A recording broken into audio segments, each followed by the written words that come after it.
dhaabni amma Dr. Abiy dhaabni Shimallis Abdiisaa maqaan isaa hin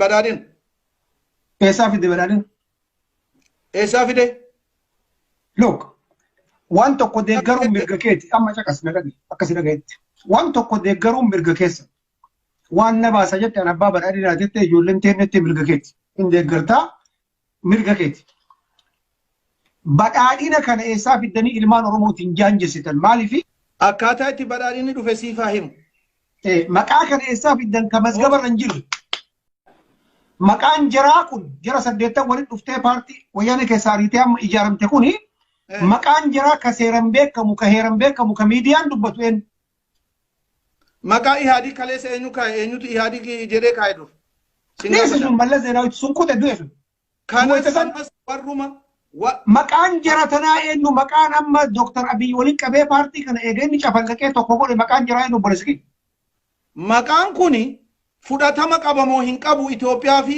dhiisi kana dhiisi ilaalaal yoo haqqan qabaatiin akkanatti saaxilamtan rakkoon kana bar maali saaxilli dhiisi waan ati barbaaddu nama deeggaruu waan bir maqaan jaraa eenyu boleski maqaan kan kee Bantii Fufaati kiyya baalee roobin eenyu maqaan jaraa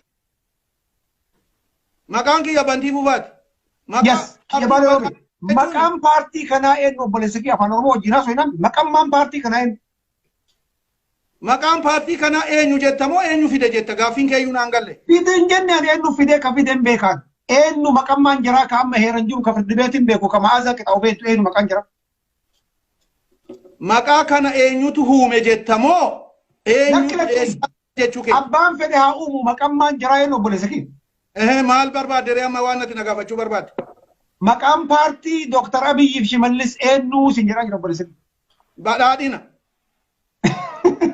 yes partiin Shimallisii fi shaartiin Dr. Abiy badhaadhina yookaan afaan okay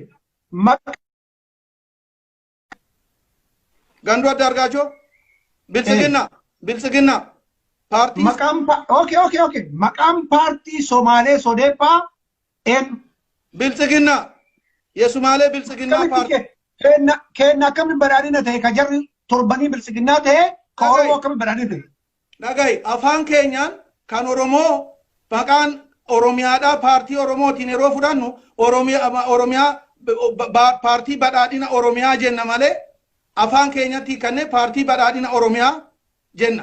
Maaliif toroggomtan wayita Oromoo bira ta'u? Wayita Oromoo bira ta'u maaliif toroggomama maqaan hin hiikamu? Maqaan hin hiikamu. Diishoo hin hiikamu maqaan addunyaa irratti. Maaf hin hiikamu? Ini kamu makan baafee te gaafatu masaafee te garagalchi maqaan afaan keetiin hiikachuun afaan keetiin barsiifachuun dirqama maaliree waan isin afaan keenya hojiitti nuuf hiikamu jettani mee okay eega maqaan eega paartiin kun biltsiginnaa kana hiikkattanii garagalchitanii maqaan badhaadhina godhattan miidiyaa tokkocha gubbatti badhaadhina paartii Shimallis Abdiisaa badhaadhina jedhanii waaltaa TV Itoophiyaa akka jirutti takka dhagattee beektaa Laki waa tokko irratti walii haa gallu otoo beeknu dubbiin jallifnu. Lakki jallisuu miti anama akkasitti maa jiru ragamaan ati amma ragaan laalan baala roobee filefiitii haasa'an. Ragamaan waan hin jirreef bar shanii dalagamaa jiru waan arguu sitti baadha nama. Takkaa yoo waaltan zaggabe waaltan yookiin ETV miidiyaan seeran uumame kan Itoophiyaa jechuudha.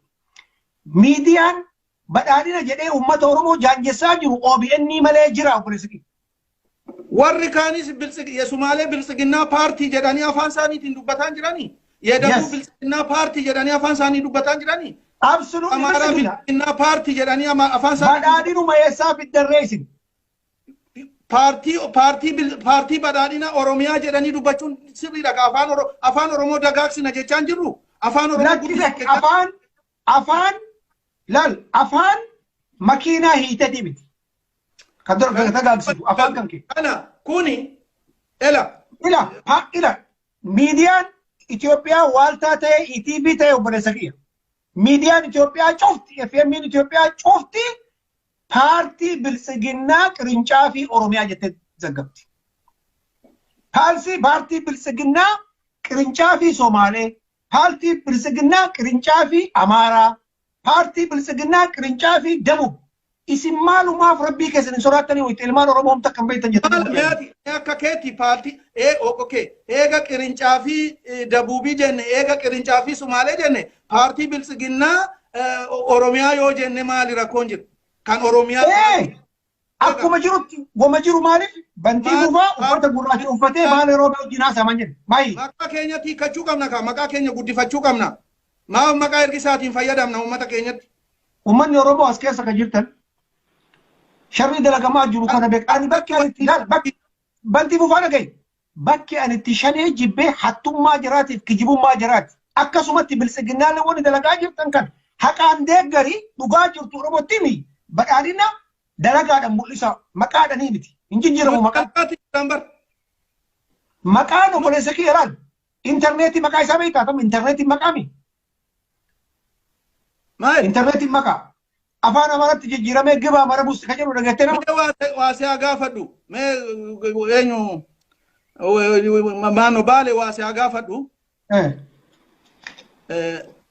Mee akkuma isin jettan iyyuu haa ta'u. Wama jiru sanii dhugaa ma jiru kana wanni barreeffame. Ati mee waan heeran jira waraqaa tokko dhagaye bantii buufaan dhagaye waraqaa tokkocha waraqaa mootummaa tokkocha dambii bilisiginnaa dambii qabdi barreessitee gadhiifte. Achi gubbaatti badhaadhina waan jedhamu tokkochuma fidi angaltii haa ta'u. Hin jiru waan hin jirre ilmaan Oromootiin maa burjaajessitan maaliif qabeenya mufaatti kun maqaa qaba.